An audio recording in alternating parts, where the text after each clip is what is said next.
Whispers beneath the floorboards.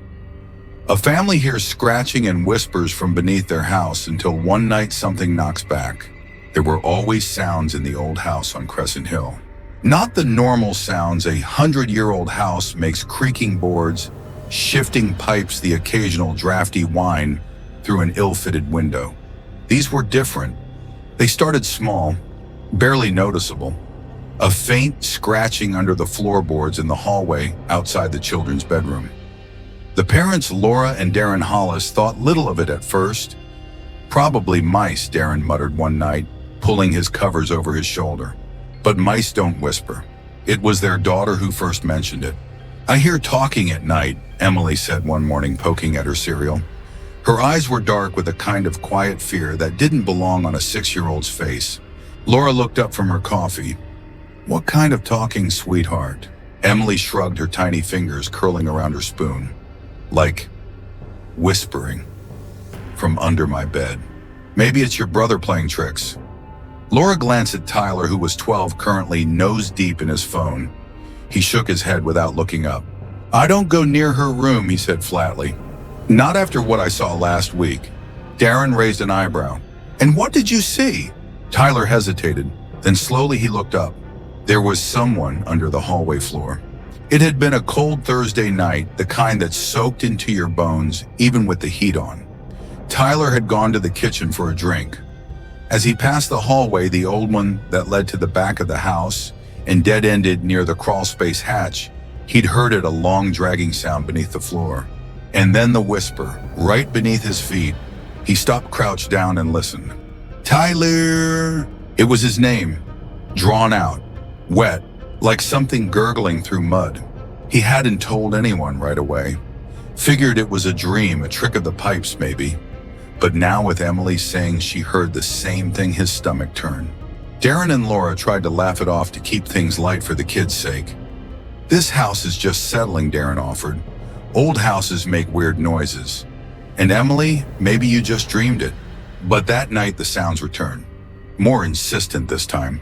Claws dragging across wood. Low muttering voices beneath their feet. As if someone, no several someones, were crawling through the beams of the house, whispering to one another.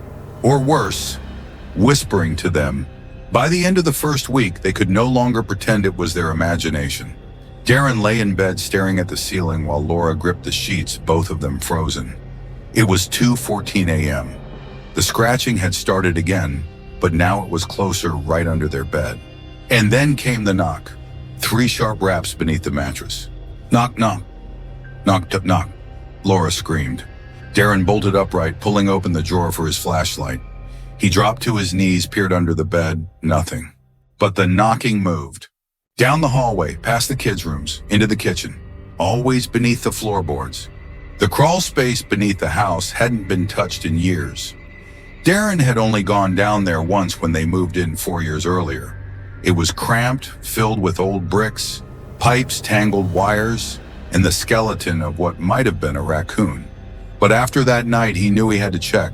It took 2 hours in the cold morning light to prepare. He strapped a flashlight to his chest, armed himself with gloves, a crowbar, and his old carpenter's mask, not for ghosts, but for mold. The entrance to the crawl space was a trap door in the back hallway. With Tyler holding the flashlight at the top, Darren lowered himself into the darkness. The smell hit him first, damp, earthy, but underneath that was something sour, like rotting meat. He moved forward slowly, belly crawling through the narrow space. The beams were old, the ground covered in dust and old wrappers from construction workers who hadn't cleaned up after themselves. But then 10 feet in, he saw something that made his breath hitch. Symbols, carved into the wooden beams. Dozens of them. Some looked like runes, others like distorted letters. And beside one of the symbols, something was written in what looked like ash. "We never left." Darren scrambled back to the surface, breathless and pale. He told Laura everything. She was quiet for a long time before whispering, "We have to leave." But they couldn't. Finances were tight. The kids were in school. The house, a dream project, had taken most of their savings. So they stayed. That night, things changed. The whispers turned to voices. Clear, hateful voices. "Get out. You don't belong. She's ours now." Emily began sleepwalking. Laura found her one morning standing in the hallway, bare feet pressed to the wooden floor, eyes closed. When she touched her shoulder, Emily jerked back and let out a scream so loud the window shook. When she finally calmed, she whispered, "They were pulling me down." From then on, they kept her bedroom door locked at night. But that didn't stop her. Every night around 2 a.m., they'd hear her whispering, answering voices only she could hear. Tyler recorded one of the sessions on his phone. The playback chilled them to the core. Tyler's voice panicked. "Emily, are you awake?" Emily quietly, "Yes, they're almost here." "Tyler, who's almost here?" Then a whisper, not Emily's voice, not any human voice. Just one word, "dinner." Laura begged a priest to come. Father Miller was a gentle older man who believed more in kindness than demons. But even he turned pale after stepping inside. "There's something beneath," he said quietly. "This ground is not clean." He blessed the home, sprinkled holy water, and prayed. It helped for a night. Then things got worse. Blood began seeping from the floorboards. At first they thought it was a busted pipe, maybe rust. But the liquid was thick, red, copper-smelling. And it moved against gravity up the walls around door frames, pooling at Emily's door. They tried to flee, packed their bags, loaded the car. But the engine wouldn't start. Phone lines were dead. The power flickered. And that night the floor knocked again, louder than ever. Boom, boom, boom, like fists pounding from beneath, trying to get out, or trying to pull someone in. Laura stayed awake with the children in the living room, while Darren sat with his shotgun eyes on the floor. Around midnight, Emily started speaking in her sleep. "She's in the floor, she's waiting." Laura held her tight. "Who, baby? Who's waiting?" Emily's eyes opened, but they weren't her eyes. They were pitch black. "She said you stole her house." In desperation, Darren returned to the crawl space. This time he brought Tyler. Together they crawled to where the symbols had been. But they were gone, scrubbed clean, as if something knew they were coming. Then Tyler found a small wooden door built into the foundation wall, barely large enough for a child to squeeze through. It had no handle, just carvings on the wood. "We fed her once, she wants more." Inside the door was a pit, a black rotting hole that led deeper underground. It smelled like burnt hair and death. Tyler shone his light down and it flickered. A face looked back up, mouth sewn shut, eyes weeping blood, skin pale as wax. She grinned. Darren pulled Tyler back and slammed the door shut. But it was too late. Back in the house, Emily was gone. Laura screamed, racing from room to room. The front door was still locked, windows sealed. But the floorboards in the hallway had lifted. A square of wood lay slightly ajar. From beneath a faint whisper, "Thank you," Darren ripped the floor open. The tunnel beneath was freshly dug, dirt still falling from the sides. No sign of Emily. Only her doll soaked in blood resting beside a bone-white hand. They called the police. They searched for days. Dogs refused to enter the crawl space. A cadaver dog howled and clawed at its own throat when forced too close. No body was ever found. No trace of the little girl. Only one message carved into the hallway floor, fresh as if done with a knife. "She lives here now." Tyler stopped speaking. Laura became a shell, staring out windows, whispering to herself. Darren tried to burn the house down, but the fire wouldn't catch. Water poured from the walls, extinguishing the flames. The house lived, and it whispered. To him, to all of them. Every night, years passed. The house still stands on Crescent Hill. New owners move in every so often. None stay long. They all say the same thing. Sometimes late at night we hear scratching under the floorboards. And then someone knocks back.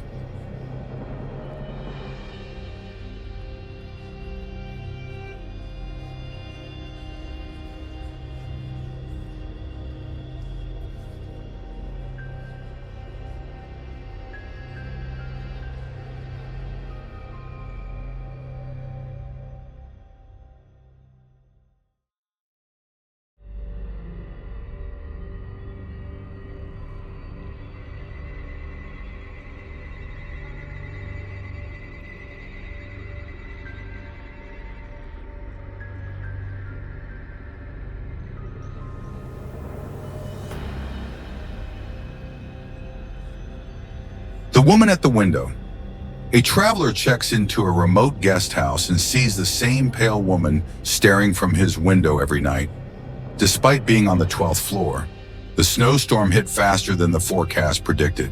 Gale winds howled through the canyons, flinging white powder across the narrow mountain road. Marcus Teen gripped the wheel tighter, Knuckles' pale eyes squinting through the windshield. He had been driving since dawn, a business trip, some logging contracts, meeting a client in a small northern town no one had ever heard of. Now, with the road disappearing beneath sheets of snow, he knew he wouldn't make it to the hotel he booked in town. Siri's voice had chirped earlier. "There's a guest house 5 minutes away. Would you like to reroute?" He had no choice. The Black Pines guest house loomed suddenly from the trees 3 stories tall, though it looked older, like it belonged in a different century. Stone foundation, dark timber walls, small windows with yellow light glowing faintly inside. A sign cracked and crooked swung in the wind. Black Pines, Est 1906. Marcus parked near the porch. A woman stepped out to greet him, small-framed, middle-aged, with graying hair tucked into a bun and eyes too wide for her face. "You're lucky we had 1 room left," she said. "Most people don't drive this late in the storm." Marcus smiled wearily. Didn't plan to. She handed him a brass key, heavy old-fashioned. "Room 1203, top floor. You'll be alone up there tonight." The elevator creaked all the way up. Marcus stepped into a dim hallway lit by gas-like wall sconces. The walls were covered in faded wallpaper, peeling at the edges. Room 1203 was at the far end. The room itself was charming in an antique way. A king-size bed with a floral quilt, a claw-foot bathtub in the corner, a grandfather clock that ticked a little too loudly. But the most striking feature was the view. A tall, narrow window looked out over the forested mountains and the dizzying drop below. Marcus leaned on the glass. 12 floors, no balcony, nothing but wind and dark pine. That night he couldn't sleep. The wind howled like wolves. The grandfather clock ticked louder, but it was the feeling that kept him awake, the sense that he wasn't alone in the room. At 2:37 a.m. he opened his eyes. The woman was at the window. She stood outside on nothing face inches from the glass, pale as snow. Black hair matted across her forehead, eyes wide and dark and empty. She didn't move, didn't blink, just stared in at him. Marcus sat up, hard hammering, and fumbled for his phone. But when he looked back, she was gone. The next morning, the manager looked puzzled when Marcus asked if someone could have been outside his window. "No balcony," she said. "No ledge either. That side of the building drops straight down." Marcus half laughed. Must have been a dream. She didn't smile.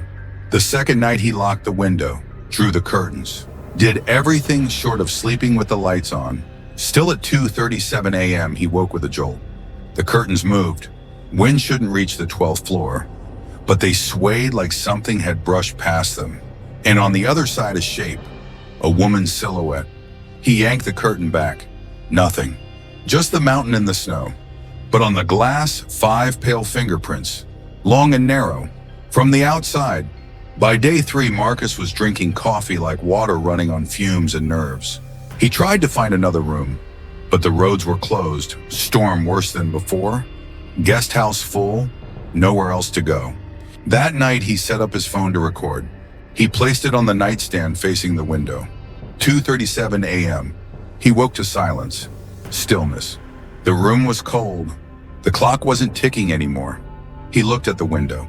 No one there. But when he checked his phone, the video showed different. The footage played in complete darkness. Nothing happened until 2:36:58. Then from the edge of the screen, a pale face slid into view. Upside down, eyes black, lips mouthing something silent, slow. And at 2:37:13, her hand pressed to the glass. She stared into the lens, and then smiled. Marcus left the room that night, slept in the lobby chair. But even there, he dreamt of her, always watching, always waiting. The next morning, he confronted the manager. "Who is she?" The woman's face went still. She glanced around the lobby, then lowered her voice. "Some guests say the 12th floor was sealed for a reason." Marcus frowned. "I'm in room 1203. "Yes," she said slowly, "but we don't have a 12th floor." He blinked. "What are you talking about?" She motioned for him to follow. Together they took the elevator. The panel showed G123. That was all. No 12. Marcus pressed the button manually anyway. It didn't respond. Only the storm brought you there, she whispered. She chooses who sees it. Back in the room, everything felt different. The wallpaper was older, more rotted. The lights flickered. The furniture was wrong. The quilt on the bed had mold spots. The bathtub had rust stains like dried blood. And in the mirror behind him, the woman stood, still, silent, smiling. Marcus turned. No one there. He ran down the hall into the elevator. But the buttons were gone. The panel was blank. The doors didn't close. Instead, the lights flickered. And she stepped inside. No sound, no warning. Just her, face cracked, eyes leaking black tears. Her smile too wide now. Too human and not human at all. She opened her mouth. A whisper like 100 voices screamed in his head. Don't leave me again. Then darkness. Marcus woke in bed. Room 1203. Sunlight outside. Was it a dream? The phone buzzed. A message from his boss, meeting rescheduled. Storms lifted. Roads open. He packed in minutes. Didn't check out. Didn't say goodbye. Just ran. As his car curved down the mountain road, he looked back once. The guest house was gone. No sign of it, just forest. Endless cold white forest. A year passed. Marcus moved to another state. Told himself it was a breakdown, a hallucination, maybe mold poisoning. Until one night, checking into a hotel on a business trip, he was handed a key. Room 1203, top floor. He laughed awkwardly. You sure this isn't the 12th floor? The clerk tilted his head. We don't have a 12th floor. His blood went cold. And when he got to the room, the curtains were already open.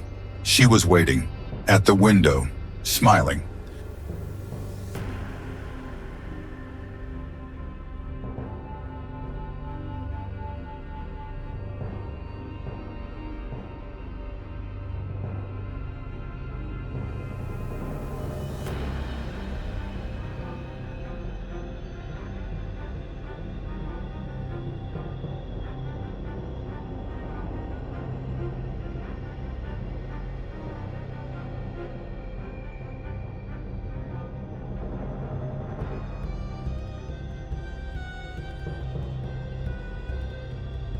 Wakha, don't pick up after midnight.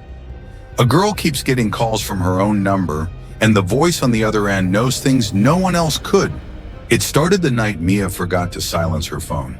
12:03 a.m., a soft vibration on her nightstand, then the screen lit up. Incoming call, Mia me? She blinked. The contact photo was her own selfie. She hesitated, heart skipping. Must be some kind of spoofing, she muttered half asleep. Spam calls weren't new. Weird numbers, yes, but her own. Curiosity overrode instinct. She picked up. Hello? Static, a low hum. Then a voice, her voice, but off. Don't let him in. Click. The call dropped. Mia stared at the screen. The number was gone. No missed call in the log, no record at all. The next day, she told her roommate Jasmine. That's some Ring-style crap, Jasmine laughed. You didn't record it. Didn't think to, Mia mumbled. I thought it was just a tech glitch. But deep down, something crawled under her skin. The voice wasn't just hers, it was warped, slowed, echoed. Like it came from a place with no light. She forgot it the next night.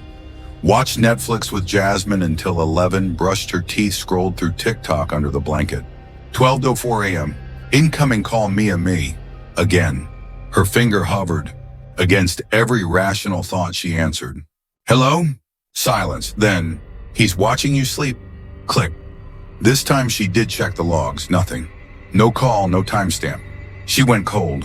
Her stomach turned. Was someone in the apartment? She turned on every light, checked every room. Jasmine joined her with a baseball bat.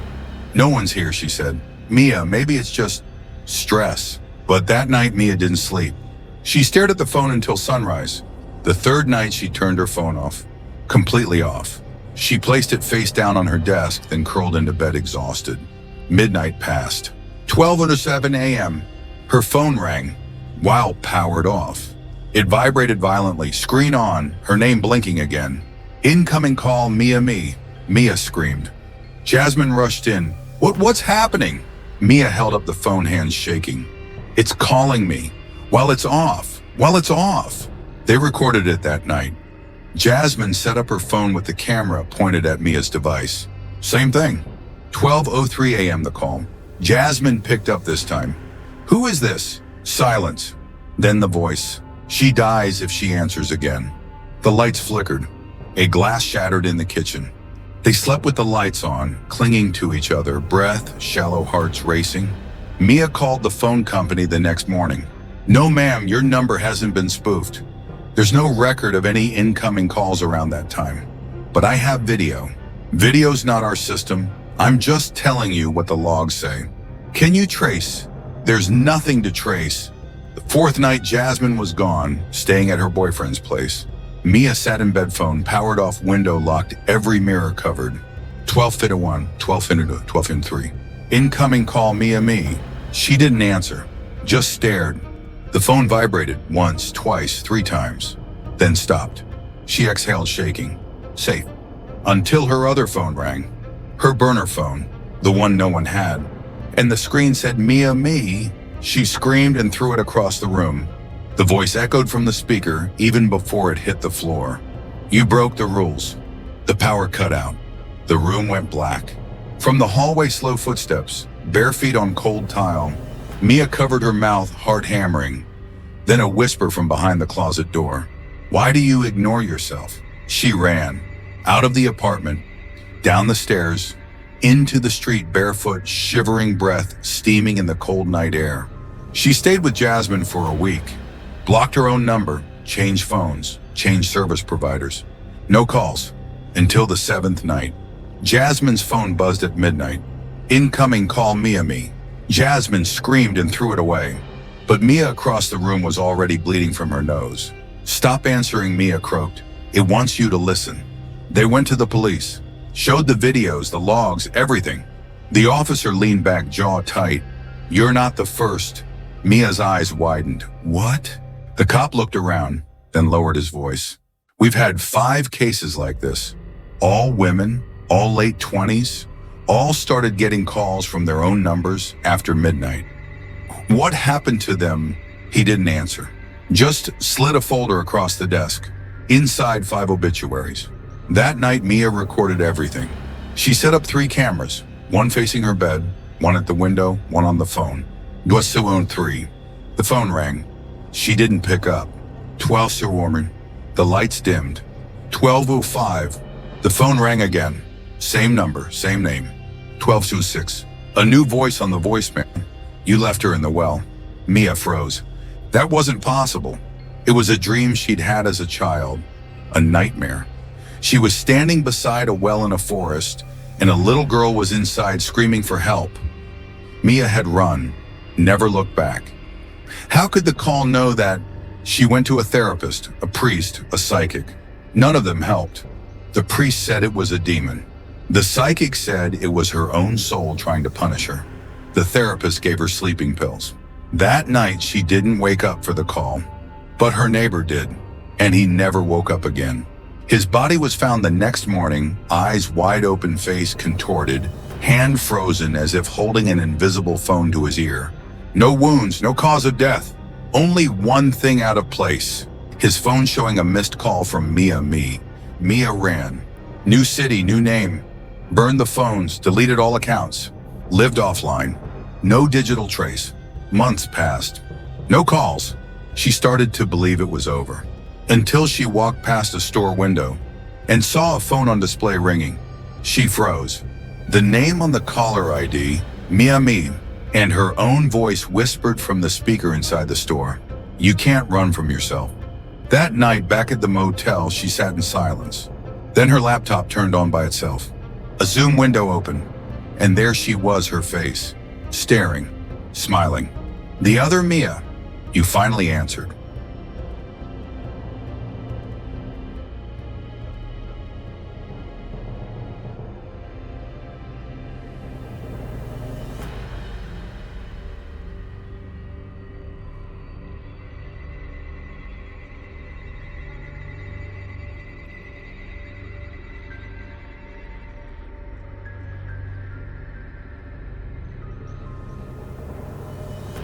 The old road disappears. Friends driving at night take a wrong turn and find themselves on a road that shouldn't exist, lined with people who shouldn't be alive. They weren't supposed to be out that late. Lena, Mark, Donnie, and Caleb, four college friends on a weekend camping trip in the mountains. They'd lost track of time at the lake, the sun dipping behind the pines faster than expected. By the time they packed the gear and loaded the Jeep, the last light had vanished from the sky. Caleb drove. Lena sat up front. The other two dozed in the back. GPS was glitching, spinning, freezing, recalculating. The signal kept dropping. "Just follow the main road back to the cabin," Lena said, frowning at the flickering screen. "Trying," Caleb muttered. "But I swear this road wasn't here before." They were already halfway down it, a winding stretch of narrow asphalt lined by dense trees that pressed too close to the edges. "No signs?" she asked. "None." 15 minutes in, Mark woke up. "Where are we?" Lena glanced back. "Still trying to get to Highway 37. We must have taken the wrong turn somewhere." Danny rubbed her eyes. "It's freezing all of a sudden." It was true. The heater was still on, but the temperature had dropped unnaturally fast. Frost formed on the windows. The breath of everyone inside turned visible. "Guys," Caleb said slowly, "look." Ahead, the trees began to thin, revealing a stretch of road lit by dull yellow streetlights. But the lights had no poles. They just hung in the air like lanterns suspended from nothing. And the road beneath them shimmered, as if it was wet or bleeding. They should have turned around. They should have stopped. But curiosity, fear, and the illusion of forward momentum kept them going. That was their first mistake. The second was stopping for the old man. He stood in the middle of the road, arms at his sides, wearing tattered overalls and a hat from another era. His skin was gray, not from the cold, from something older, decayed. Caleb hit the brakes. The Jeep skidded on ice that shouldn't be there. The old man didn't flinch. "Should we ask him for directions?" Mark said, uncertain. Lena's voice trembled. No, just drive." The man slowly raised his head. His eyes were gone, empty sockets, leaking black fluid. Then he smiled and vanished. Panic surged. "What the hell?" Caleb whispered. They floored it. The trees grew taller, leaning inward, branches scraping the roof of the Jeep like claws. The road curved unnaturally, looping, shifting. The GPS blinked once, then went dead. No location. Just 3 words on the screen: "Stay on road." They didn't speak for a while, just drove. Every so often they passed another person. A woman in a blood-stained wedding dress weeping on the shoulder. A child standing beside a burned tricycle staring at nothing. A man with his mouth sewn shut pointing into the trees. No one moved, no one blinked. Just watched and waited. "What is this place?" Danny whispered. "Not on any map," Lena murmured. "It's not even paved anymore," Caleb said. He was right. The asphalt had turned to gravel, then dirt, then something darker, slick and red. No, something older. Like the road itself was alive. They reached a fork. No signs, no markers. Left the road, twisted into a tunnel of trees almost completely black. Right, a faint flickering light. A small house in the distance. "Go right," Mark said. "At least there's a building." But the GPS buzzed back to life. One new message: "Wrong way." They went right anyway. That was their third mistake. The house looked abandoned. Its windows were boarded. The door stood open like a mouth waiting to swallow them. "Maybe we can call for help," Donnie said, stepping out first. Lena followed, reluctant. Inside, the house was larger than it looked. Rooms opened into more rooms. Hallways twisted. Doors led back to places they had already been. Mark tried to go upstairs and came back down from the opposite side of the first floor. Caleb stood frozen in the living room. "There's no time here," he said. Lena blinked. "What?" He pointed to the wall clock. It was spinning backwards. And yet, they all felt older. In the kitchen, they found a table set for 5. Each plate held a different object. A ring, a child's tooth, a blackened photo, a car key, and a phone, Mia's phone. From the last story. Lena picked it up. It was cracked, dead. Then it rang. "Incoming call, Mia, me." She dropped it. The sound kept ringing even from the floor. Danny screamed. Behind them, someone was sitting at the head of the table. It was the old man from the road. Only now his mouth opened too wide, and from within came many voices. "You are all already here." They ran. Back to the Jeep, breathless, frozen. The house behind them collapsed into dust.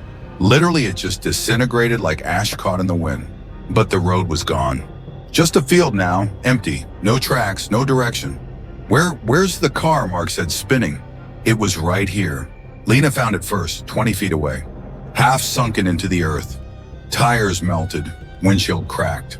Like it had been there for decades. They had no choice but to walk. The forest had changed.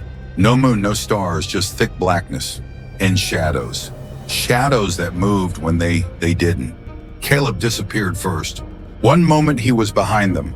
The next gone. Not a sound, not a scream. Just gone. Lena turned in a panic. Caleb made no answer. Only the sound of footsteps behind them that didn't belong to any of them. Mark dropped next. A hand reached from the trees, grabbed his face, pulled him in. Danny screamed, but Lena held her back. There was no saving him. They ran. Finally, they found a sign.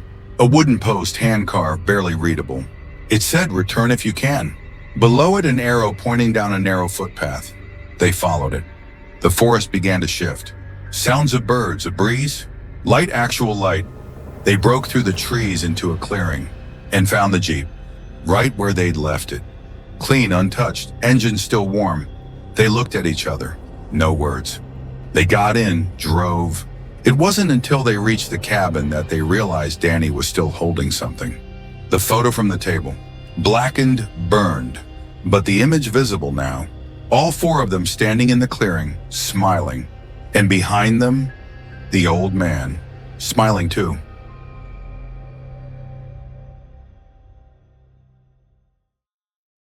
Buried in the walls. A couple renovates an old house only to find notes, bones, and something still alive behind the drywall. The house on Alder Street had been empty for nearly 40 years.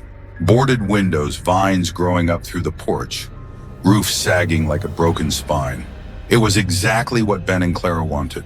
Cheap, quiet, full of character as the realtor had phrased it, avoiding the word condemned with impressive linguistic gymnastics. They had dreams of flipping it, fixing it up room by room, documenting the process on Clara's renovation blog. The algorithm loved haunted-looking places. This one practically screamed subscribe. What they didn't know was that the house wasn't just haunted, it was hungry. The problem started small. Rotten smells behind the walls, which they chalked up to dead rats or mold. Uneven floors, sudden cold spots, doors that refused to stay shut. Ben laughed it off. It's a 100-year-old house. Ghosts are included in the foundation. Clara rolled her eyes. Spirits I can handle. Termites not so much. Then came the first note. They were demolishing the wall in what would become the guest bedroom when Clara's crowbar hit something not made of wood. It was metal, rusted, a small tin box wedged between the studs. Inside, a brittle yellowed piece of paper. The message written in a childlike scrawl, "Don't wake her up." Clara frowned. Probably an old joke or creepy time capsule. Ben smirked. Sounds like my mom before coffee. They kept the note, pinned it on the fridge for laughs. That was mistake number one. Mistake number two was removing the bedroom closet. Behind the paneling, they found bones. Small, not animal, human. At least that's what the officer whispered when they called the police. Tiny ribs, a jaw, long strands of hair woven into the lath. A forensic team came, took samples, promised to follow up. But 3 days later, the case was closed. Old remains, the report read, likely predating the house. Clara stared at the page. How can bones predate the house? No one answered, and no one came back. Then came the second note. Found beneath the floorboards while replacing old insulation. Written in the same childish hand. She listens through the wood. Ben laughed less after that. That night the tapping began. Clara heard it first. Rhythmic, soft, like someone tapping from the inside of the walls. She woke Ben. They both pressed their ears to the plaster. Tap, tap, pause, tap, tap, tap. Morse code. Clara looked it up on her phone. Or UN. They didn't. Because by morning the sound was gone, and the camera Clara had left recording overnight was missing from the tripod. Later, they found it in the attic, still recording. The last minute of footage, a slow pan of the guest room, as if someone or something had crawled through the vent and filmed from above. The third note was in the kitchen, stuffed behind a loose tile. She hates light. Ben installed motion-activated lamps in every hallway. Clara slept with a flashlight under her pillow, but it didn't stop the whispers. They started between 2 and 3 a.m., low and garbled, not in English, not any language Clara recognized. A chant, repeating, layered, always from inside the walls. They brought in a contractor. Paul, middle-aged, tough guy, said nothing scared him except his ex-wife. He came on a Tuesday. By Thursday, he was gone. Left his tools, his truck. No note. Only thing left was a handprint smeared in black on the drywall. 5 fingers, one of them twice as long as it should be. That night, the 4th note appeared. Not hidden. Pinned to their bedroom door. Fresh ink, still wet. She's not behind the walls anymore. Clara wanted to leave. Ben refused. Whatever this is, we document it, he said, holding the camera. We finished the renovation. This will blow up online. That was his last recording. The footage showed him walking into the basement, hammer in hand. Clara watching from the top of the stairs. He reached the far wall, pressed his hand to the surface. It pressed back. Something inside the wall. The video cut to static. Ben was never seen again. Clara stayed. At first because she thought he might come back, then because she couldn't leave. She tried, packed a suitcase, got in her car. But every road led back to Alder Street. She drove east, ended up back in the driveway. She drove west, same. She burned the house down, or thought she did. But in the morning there it stood, unscorched, untouched. The house wouldn't let her go. The 5th note was inside her mouth. She woke gagging, coughing, pulled a small bloodied scrap of paper from her throat. You belong to her now. Clara stopped filming, stopped speaking, stopped sleeping. She wandered the halls, flashlight flickering, whispering to herself. Sometimes she would press her ear to the walls and laugh. Other times she cried, screamed. Neighbors stopped visiting. The mail stopped coming. One day, months later, a real estate agent came to check the property. The front door was open. No one inside, only silence.